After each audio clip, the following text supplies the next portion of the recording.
Good day, my viewers. Once again, it's been a while. I'm Abiola again on this channel. This is Accounts and Business. Today, we'll be quickly looking at the accounting policies, principles, and conventions. What are accounting conventions and concepts? They are the guidelines upon which the procedures and policies of accounting are based. First on it is an entity concept. This is a concept that explains that business is treated as a separate legal being from the owners. That means the owners are different individuals by law, and the business is a different individual, which even means that the owners can sue the business and vice versa. Duality concept is another concept that says that all transactions, each of the transactions of the business affects two parties. One party gives and the other party receives. That means the double entry system says that for all debit entry, that's receiving in the transaction, there must be a corresponding credit entry. That's the giving in the transaction. Just like when there is a giver, there is a receiver. That is duality concept of accounting. Another is money measurement. This is quite interesting and very funny, but very necessary to note. Money measurement is a measurement that accountants take note that it is only values or items or transactions that have monetary values that can be recorded in the accounts. It means that transactions or items or what have you, anything whatsoever which cannot be quantified in monetary terms cannot go to the account. It is, for instance, the skills, expertise of staff of a business might be difficult to quantify in monetary terms, hence might not necessarily go to the books. But wages and salaries can definitely be quantified, it goes to accounting books. The next concept is a consistency concept. There are different ways we can put our accounts. There are different ways we can treat our assets. There are different ways. For instance, depreciation, we can use different ways to depreciate the assets of the business, like straight line method, reducing balance method, annuity method, and the rest. Even to value inventories, we have different ways. We have FIFO, first in, first out, LIFO, and AFCO. We'll treat that in another topic, another day.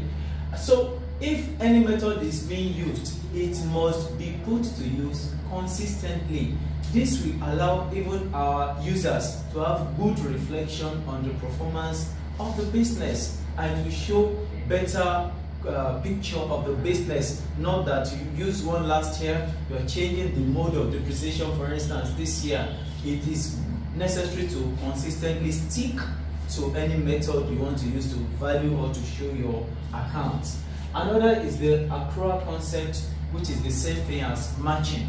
Matching concept or accrual concept says that revenues within the year, earned in the year or within the year, must be matched against the expenses incurred during the year to ascertain the profit, which means that expenses that are prepaid, for instance, for the following year will not be counted for this present year, or expenses accrued this year is part of this year, whether it's been paid or not. Expenses must be shown for this year. The same thing goes for revenues earned during the year. Once you have earned the revenue, whether it's been paid for by the customers or by the clients or not yet, it must go to the books. Another is a realization concept. This explains that once goods or services have been passed from the business to the customers or to the clients of the business immediately has realized the income. It means that when, for instance, goods are sent from the business to the customers, immediately the customer receives the goods and confirms the receipt without any defaulting goods, that means the business has realized the income. Whether the customer pays immediately or later, the income has been realized. That is realization concept. The next concept is a historical cost concept.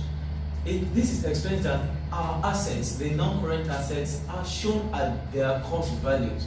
For instance, over the years, some assets may, for instance, land, may have increased in value. To do this, we need to be careful. Items must be shown at their cost value, because at the purchase point, the source document will usually be issued, like the receipt or the invoice. When this happens, that cannot be changed even when this asset is reducing or increasing in value. Hence, the cost value must be shown in the statement of financial position, deducting aggregate depreciation to give us our net book value. The next is going concern. This is also very important, and it applies to the incorporated businesses, that is, businesses that have been registered as a legal being, as a company, private limited company and public limited company.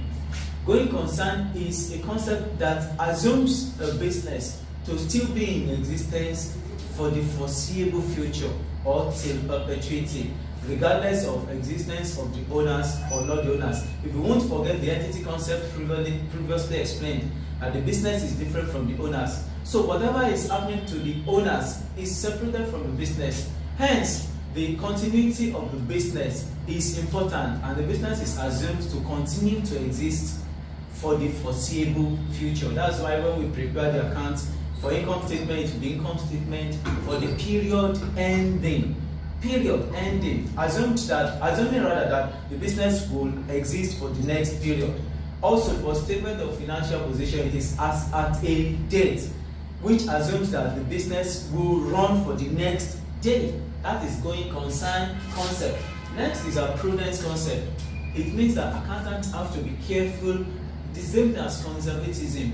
When we are evaluating or showing our assets and our income, we have to avoid estimates or unnecessary assumptions of increase in value. We need to wait till the income is realized before it's brought to book.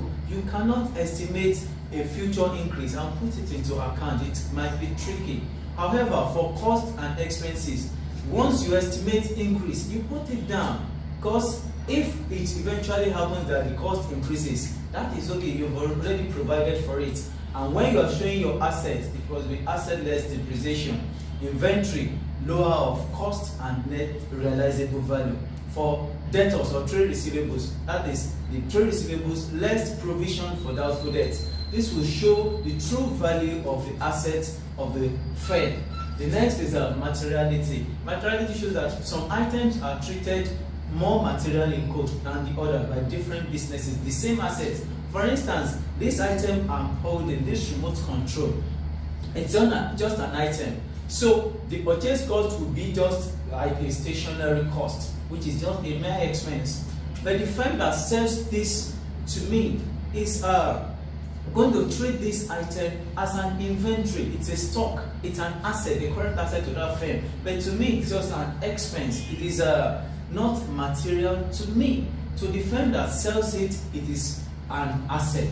That is materiality concept. And the last for this class for now is a substance over form, which explains that some items or assets are put to use even when they have not been legally owned. For instance, when you hire purchase or you lease an asset, you can put it to use, which means it will come to the record, to the books of the account. But yet, legally, it's not your own.